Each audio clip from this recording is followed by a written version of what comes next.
Taoiseach, the government will be in office next week, and before the last election, Fine Gael quite rightly railed, and I quote, against the small network of professional advisors, accountants, lawyers and other consultants linked with the National Asset Management Agency and the National Treasury Management Agency, the bailed out banks, the Central Bank and the Department of Finance.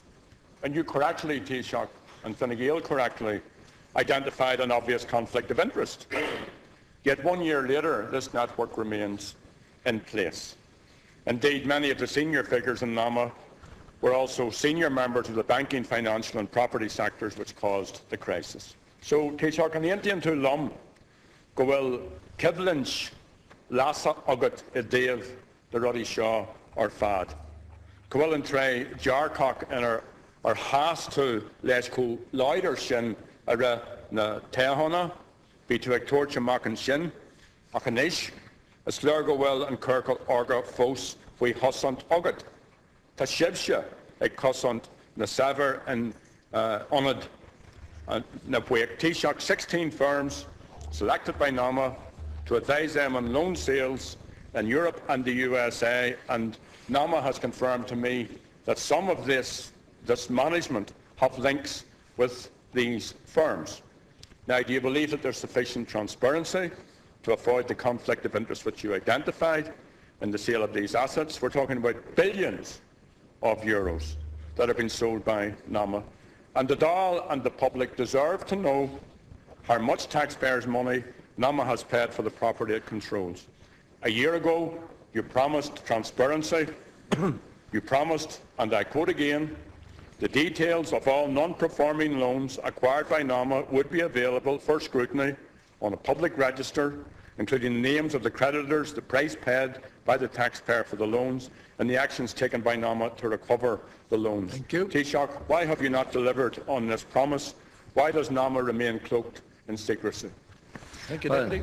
Tasam Gamak at the Ranch in Haft Adams, agus Tashifir Gur Lome Mark free structure of NAMA le Fada, Tasagas Gama Freshen, who are an Aragadish, Ola Sugar's Cola File, or Dinatho Ola Sege, Fin sort of Nihil shop, agus Gurmian Lesh, Aru Hoch, Riven Realtus, or have Kujkan structure at all Winchley Nama Filaher.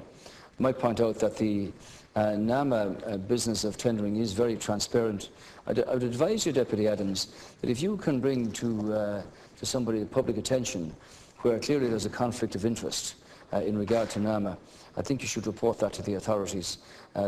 You are aware of the specific legislation that set up NAMA here, and you are aware that because of the difficulty and the problems that were being experienced by some people who wished to tender for and to purchase property or whatever that might be in the possession or in the portfolio of NAMA, that there was a link set up in regard to public representatives being able to make a connection for people who wish to do that.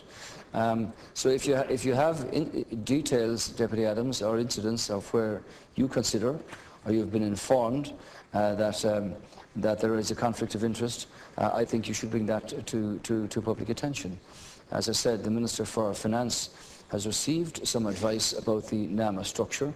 He is considering that advice, and obviously he'll bring it to the attention of the House here when he's made his mind up. Thank you. Well, Taoiseach, it was you who identified the conflict of interest, and I am bringing it to public attention. That's what this is about. And NAMA have told me that some of their senior management have links with 16 of the firms that they have selected to advise them on loan sales. So that's the question, Taoiseach.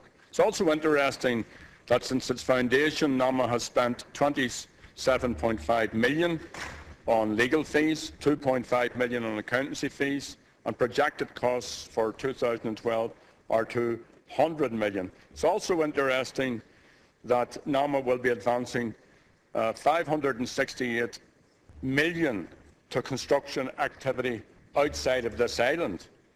Now, 2/3 of its assets are in this state, but 50% of its cash advances will be spent In Britain, that's at a time when almost 500,000 people are on the dole, at a time when there are unfinished housing estates spread across every single county. It's also a fact that developers, and there are 100 developers employed by NAMA, and some of them are earning as much as 200,000 a year. So, Taoiseach, is this a conflict of interest? Is this value for money? But more importantly, Taoiseach, is this in keeping with the commitments you gave to rectify this situation by establishing a public register, by including the names of the creditors, the price paid by the taxpayer for the loans, and the actions taken by NAMA? That's the question, Taoiseach. Is there a public register? Are the names of the creditors there? Do you know the taxpayers, the price of the taxpayers' money that's been spent?